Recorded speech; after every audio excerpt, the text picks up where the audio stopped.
মই প্ৰণিতা চুটিয়া লৈ আহিছো মুহূৰ্তৰ বিগ ব্ৰেকিং নিউজ মুখ্যমন্ত্ৰী ডক্টৰ হিমন্ত বিশ্ব শৰ্মাই উল্লেখ কৰিছে যে ছোৱালীতকৈ কাজি মৰমৰ হ'ব নোৱাৰে আহি আছে মুছলিম ৰেজিষ্ট্ৰেচন এক্ট অহাৰ লগে লগে মুছলিম যিসকল বিয়া কৰাব যিসকলে নিকাহ কৰিবলৈ যাব তেওঁলোকে নিকাহখন ৰেজিষ্ট্ৰেচন কৰিব লাগিব চৰকাৰৰ ওচৰত ৰাজ্য চৰকাৰে নিকাহ ৰেজিষ্ট্ৰেচনৰ বিশেষ ব্যৱস্থা কৰিব আৰু তাৰ বাবে আইন আহি আছে সেই কথা উল্লেখ কৰিছে মুখ্যমন্ত্ৰীগৰাকীয়ে মুখ্যমন্ত্ৰী ডক্টৰ হিমন্ত বিশ্ব শৰ্মাই লগতে কৈছে যে বাল্য বিবাহে নহয় এতিয়া বাল্য বিবাহ ৰোধ কৰাৰ ক্ষেত্ৰত যেটো ব্যৱস্থা কৰা হৈছে সেই ব্যৱস্থাত বিশেষভাৱে আৰু এটা বিশেষ ব্যৱস্থা কৰিছে সেই ব্যৱস্থা হৈছে যে কাজিৰ ব্যৱস্থা ৰোধ কৰা হ'ব মুখ্যমন্ত্ৰীগৰাকীৰ ডাঙৰ ঘোষণা ছোৱালীতকৈ কাজি মৰমৰ হ'ব নোৱাৰে সেই কথা উল্লেখ কৰিছে মুখ্যমন্ত্ৰীগৰাকীয়ে আৰু শেহতীয়াকৈ মুখ্যমন্ত্ৰী ডক্টৰ হিমন্ত বিশ্ব শৰ্মাই যেহেতু বাল্য বিবাহ বিৰোধী অভিযান তীব্ৰতৰ গতিত চলাই আছে আৰু ইয়াৰ মাজতে আহিছে কাজিৰ ব্যৱস্থাক লৈ বিশেষ প্ৰশ্ন উত্থাপন হৈছে আহি আছে মুছলিম ৰেজিষ্ট্ৰেচন এক্ট আৰু এই এক্ট অহাৰ লগে লগে কাজিৰ জৰিয়তে ৰেজিষ্ট্ৰেচন সম্পূৰ্ণৰূপে বন্ধ হৈ যাব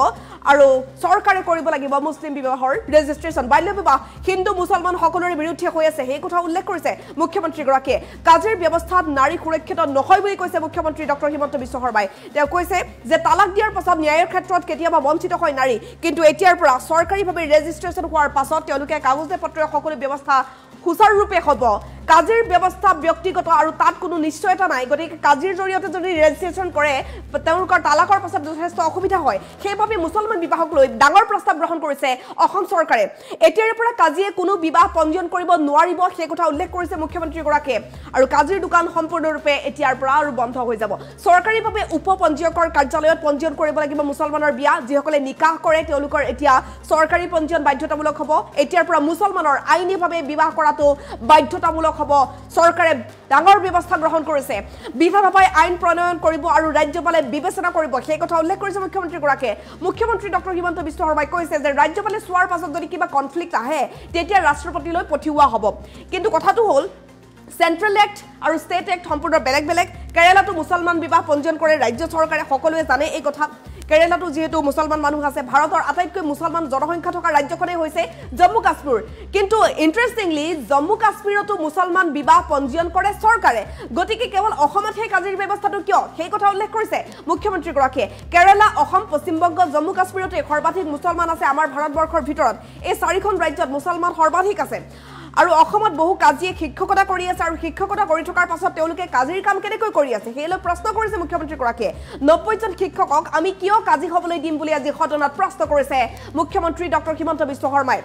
বাল্য বিবাহ ৰোধ আৰু কাজিৰ ব্যৱস্থা ৰোধ কৰাটোৱেই মূল উদ্দেশ্য বুলি মুখ্যমন্ত্ৰী ডক্টৰ হিমন্ত বিশ্ব শৰ্মাই উল্লেখ কৰিছে কাজিৰ ব্যৱস্থা সম্পূৰ্ণৰূপে বন্ধ হ'ব লাগিব বুলি তেওঁ কৈছে চৰকাৰী পঞ্জীয়ন হ'লে সুৰক্ষিত হ'ব মুছলমান গতিকে মুছলমান লোকসকলৰ ভালৰ বাবেহে এই বিশেষ ব্যৱস্থাটো হৈছে সেই কথা তেওঁ উল্লেখ কৰিছে প্ৰস্তুতৰ কালত জনিয়াৰ বিধায়কক উভতি ধৰিলে আজি মুখ্যমন্ত্ৰী ডক্টৰ হিমন্ত বিশ্ব শৰ্মাই জনিয়াৰ বিধায়কগৰাকীয়ে এই ক্ষেত্ৰত মাত মতাৰ পাছতে মুখ্যমন্ত্ৰীগৰাকীয়ে উত্তৰ দিছে সৰ্বোচ্চ ন্যায়ালয়ৰ নিৰ্দেশ আছে যে মুছলমানৰ বিয়াৰ চৰকাৰী পঞ্জীয়ন এতিয়া হ'বই লাগিব অৰ্থাৎ বাধ্যতামূলক সদনত ডাঙৰ ঘোষণা কৰিছে মুখ্যমন্ত্ৰী ডক্টৰ হিমন্ত বিশ্ব শৰ্মাই তেওঁ কি ক'লে শুনক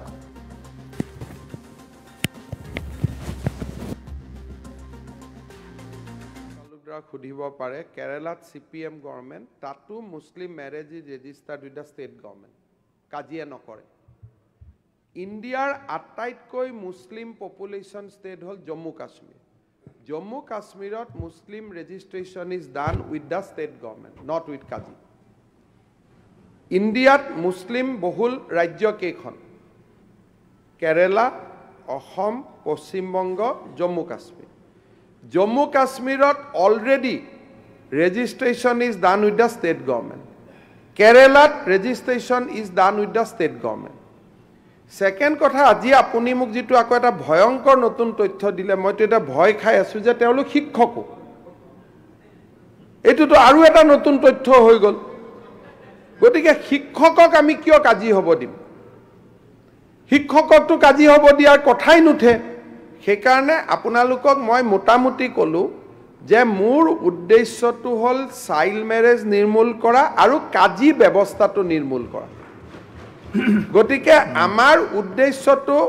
এটা উদ্দেশ্য নহয় যে অকল চাইল্ড মেৰেজটো বন্ধ কৰা Muslim marriage is now very very serious subject আৰু তালাক মুছলিম ওমেন্সৰ ৰাইটছৰ ওপৰত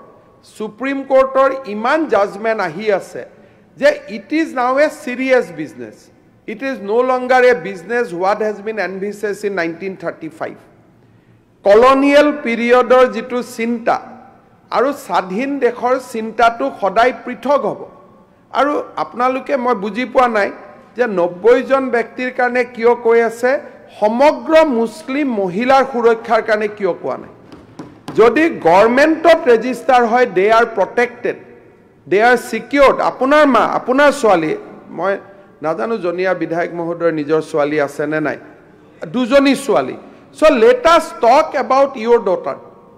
আপোনাৰ ছোৱালীৰ অধিকাৰৰ বিষয়ে আজি আমি কথা পাতো 90 জন কাজিক আমি চলাই লম তেওঁলোকৰটো কোনো অসুবিধা নহয় ব্যক্তিগত অসুবিধা গতিকে মই এটা তেওঁলোকক আৰ্থিক ক্ষতিপূৰণ এটাও দিম বুলি কৈছো আৰু শিক্ষকটো হয়েই তেওঁলোক গতিকে তেওঁলোকৰটো কোনো অসুবিধাই নাই গতিকে তেওঁ 90 জন ব্যক্তিৰ কাৰণে ইমান এখন ধুনীয়া প্ৰগ্ৰেছিভ আইনক আপোনালোকে কিয় বিৰোধিতা কৰে যে সৰকাৰত ৰেজিষ্ট্ৰেচন হ'ব ডকুমেন্ট থাকিব কোনোবাই তালাক হলে মোহৰানা হলে এজ পাৰ দা ৰেজিষ্ট্ৰেচন ডকুমেন্টছ তেওঁলোকে পাব পাৰিব এটা ইমান ছোৱালী সকলৰ কাৰণে ভাল ব্যৱস্থা হ'ব গতিকে মই ভাবো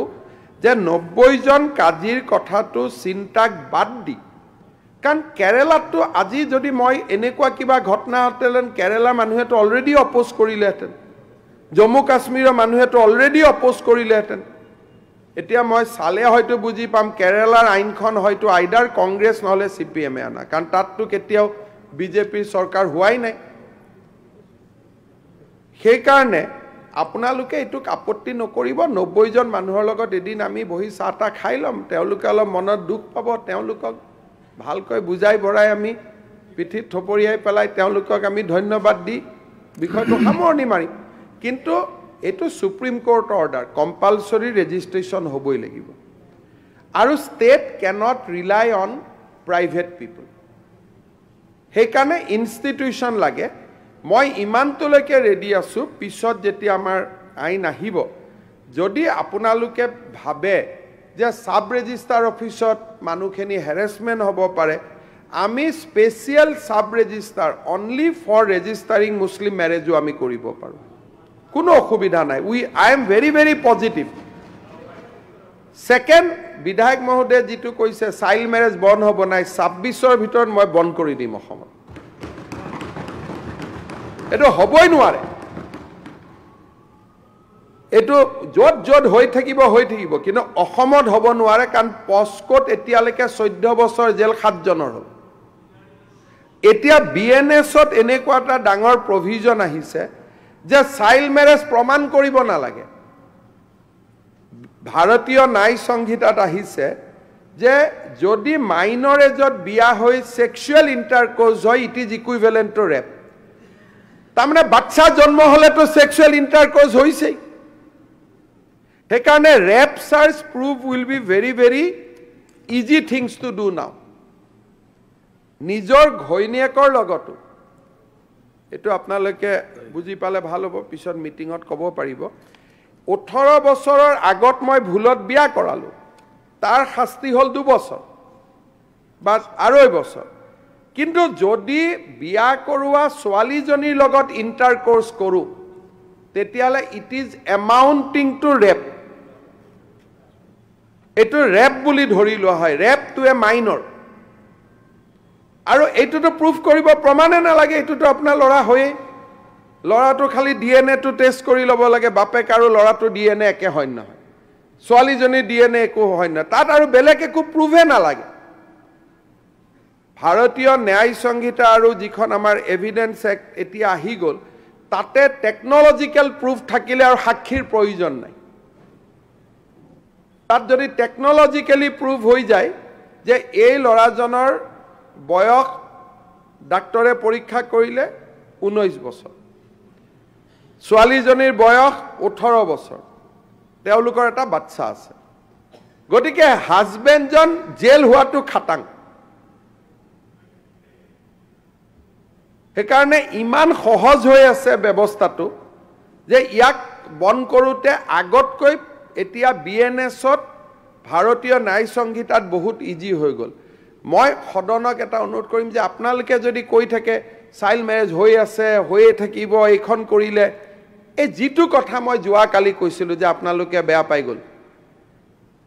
যদি মুছলিম ছোৱালীৰ ক্ষেত্ৰতো আপোনালোকে আমাৰ লগত থিয় নহয়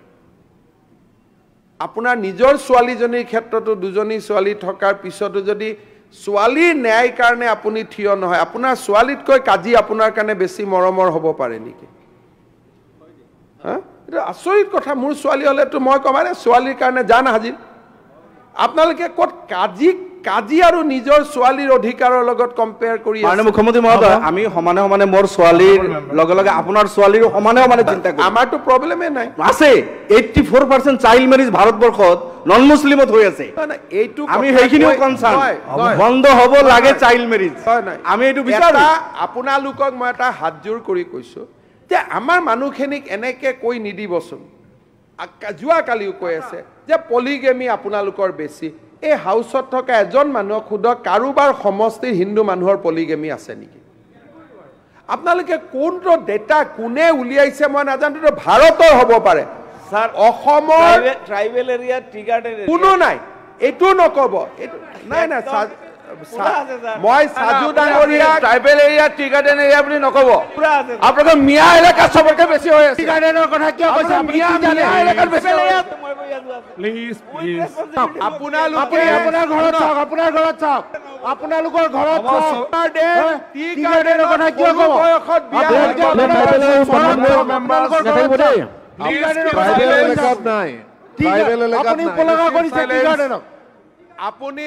আপুনি এটা ভুল কথা নকব এইবিলাকে